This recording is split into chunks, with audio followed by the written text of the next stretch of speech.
23 दिसंबर 2005 California के बार्बिंग पर American airline jet blue 292 उड़ान भरने के लिए तैयार थी। करीब 140 मुसाफिर इस जहाज के उड़ने का इंतजार कर रहे थे। अनाउंसमेंट हुई कि सारे पैसेंजर जहाज में जाकर बैठ सकते हैं और सारे क्रू मेंबर मुसाफिरों को बिठाने में मसरूफ हो गए। मुसाफिरों के लगेजेस और सामान को प्लेन के अंदर रखा जा चुका था। जहाज के कैप्टन स्कॉट बक भी अपने कुर्सी पर बैठ गए थे।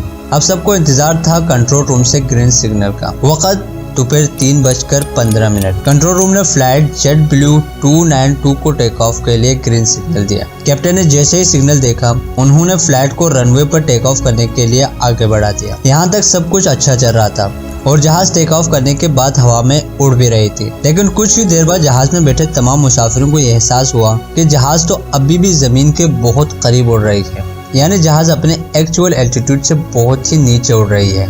उस टाइम तो लोगों को इसकी समझ नहीं आई, लेकिन थोड़ी देर बाद अनाउंसमेंट हुई कि जहाज एक टेक्निकल प्रॉब्लम का सामना कर रहा है। कैप्टन के अनाउंसमेंट करते ही जहाज में बैठे तमाम मुसाफिरों के होश उड़ गए। डर ने पूरे जहाज के लोगों को अपने गिरफ्त में ले लिया। सबके हाथ दुआओं के लिए उड़ने लगे और जहाज के कैप्टन को भी ये समझ नहीं आ रहा था आखिर ऐसा क्यों हो रहा है। असल में कैप्टन को जहाज के फ्रंट व्हील से ये सिग्नल आ रहा था कि आगे का व्हील क्लोज नहीं हुआ है और उसी टेक्निकल इशू की वजह से कैप्टन जहाज को ज्यादा ऊंचाई पर ले जाने से भी बच रहा था, क्योंकि अगर जहाज ज्यादा ऊपर चला जाएगा और आगे का व्हील बंद नहीं हुआ तो ऊपर से लैंडिंग के टाइम जहाज क्रैश कर जाता। कैप्टन काफी कोशिश करने के बाद भी नहीं समझ पा रहा था कि व्हील के साथ आखिर हुआ क्या है, क्योंकि वो जहाज के अंदर से व्हील को नहीं देख सकते थे। इसलिए वो जहाज को ज्यादा ऊपर ले जाने से डर रहा था और जहाज को कैलिफोर्निया शहर के ऊपर ही गोल गोल घुमा रहा था, वो भी बहुत कम एल्टीट्यूड पर। इस प्रॉब्लम को समझने के लिए कैप्टन जहाज को कैलिफोर्निया के एक लोकल एयरपोर्ट के पास ले आया और वहाँ के कंट्रोल रूम से मदद मांगी कि वो लोग देख के बताए कि आखिर प्लेन के फ्रंट व्हील के साथ हुआ क्या है। कंट्रोल रूम ने जब इस प्रॉब्लम को समझने के लिए अपने कैमरे से जहाज के आगे वाला पार्ट को जूम करके देखा तो उनके होश उड़ गए। उन्हें समझ ही नहीं आया आखिर ये हुआ कैसे। असल में जहाज के आगे वाला व्हील अपने जगह से 90% घूमकर टेढ़ा हो गया था, जिस वजह से वो क्लोज नहीं हो रहा था। ये बात जब कैप्टन को पता चली तो उसके भी होश उड़ गए, क्योंकि अगर ऐसे में जहाज को लैंड करते हैं तो उसकी क्रैश करने का चांस 99% से भी ज्यादा था। क्योंकि जब जहाज लैंड करता है और आगे का व्हील जमीन को टच करता तो व्हील सामने की तरफ रोटेट नहीं कर पाएगा, क्योंकि वो पहले ही 90% तक मुड़ चुका है। इस सिचुएशन में व्हील हाई फ्रिक्शन की वजह से आग पकड़ेगी और वो आग फैलती जाएगी। आग फैलने की वजह से जहाज के विंग्स, जिसमें बहुत सारा फ्यूल जमा हुआ होता है, वो एकदम आग को पकड़ लेता और जहाज उसी टाइम ब्लास्ट हो जाता।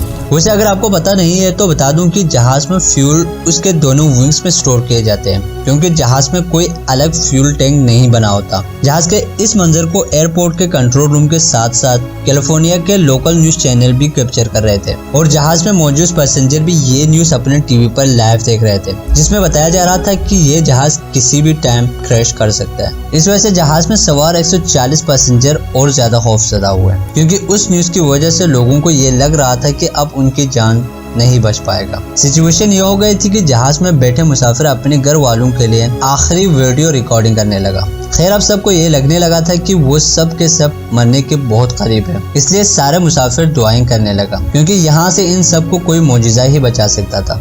लेकिन जहाज के कैप्टन ने अभी तक हार नहीं मानी और तमाम मुसाफिरों को सेफ जमीन पर उतारने का फैसला किया। लिहाजा कैप्टन ने अपना दिमाग चलाया और एक तरकीब सोची। हालांकि उसकी ये तरकीब के कामयाब होने के चांसेस बहुत कम थे, लेकिन इसके अलावा इनके पास और कोई चारा भी नहीं था। फिर वही हुआ, जब मरना ही है तो क्यों ना आखिरी बाजी खेल के मरे। कैप्टन ने सोचा अगर जहाज की विंग्स में स्टोर फ्यूल को किसी तरह खत्म किया जाए या कम करे तो लैंडिंग के दौरान आग लगने का खतरा कम हो सकता है और जहाज क्रैश होने से भी बच सकता है। लिहाजा इसी शायद पर अपनी जान का जोखिम लेकर कैप्टन ने जहाज को समुद्री इलाके के पास 3 घंटों तक हवा में उड़ाया, ताकि प्लान के मुताबिक जहाज के फ्यूल को कम किया जा सके। जब उसे पता चला कि जहाज में अब सिर्फ आधे घंटे उड़ पाने जितना ही फ्यूल बचा है, तो कैप्टन ने जहाज को लैंडिंग करने की तैयारी शुरू कर दी। इसने लॉस एंजलिस के एयरपोर्ट पर जहाज को लैंड करने का फैसला किया। एयरपोर्ट स्टाफ ने इमरजेंसी के लिए हर तरह की तैयारी शुरू कर दी। एम्बुलेंस से लेकर फायर ब्रिगेड की टीम को भी किसी भी इमरजेंसी के लिए तैयार किया। जैसे उसे कंट्रोल रूम से रनवे क्लियर का सिग्नल मिला, इसलिए उसने तमाम मुसाफिरों को इमरजेंसी लैंड वाले पोजीशन में आने को कहा, ताकि मुसाफिरों को लैंडिंग के टाइम ज्यादा तकलीफ ना हो। अब वक्त आ चुका था लैंडिंग का। कैप्टन ने सबसे पहले जहाज के पिछले दोनों व्हील्स को रनवे से टच कराया और तब तक जहाज को उन्हीं व्हील्स पर चलाया जब तक जहाज की स्पीड कम नहीं हो गई। अब वक्त आर्या पार का था। उसने अगले व्हील को भी रनवे से टच किया और जिसका डर था वही हुआ। जहाज की स्पीड की वजह से व्हील में आग लग गई और वो फैलती हुई विंग्स तक जा पहुंची। लेकिन कैप्टन की प्लान काम कर गई। विंग्स में फ्यूल न होने की वजह से उसने आग नहीं पकड़ी, जिसका नतीजा ये हुआ जेट ब्लू 292 के 140 मुसाफिरों की जान बच गई और सही सलामत मौत के आसमान से नीचे लैंड कर गए। और ये सारा इसलिए मुमकिन हुआ क्योंकि कैप्टन ने आखिरी सांस तक हिम्मत नहीं हारी। अगर वो भी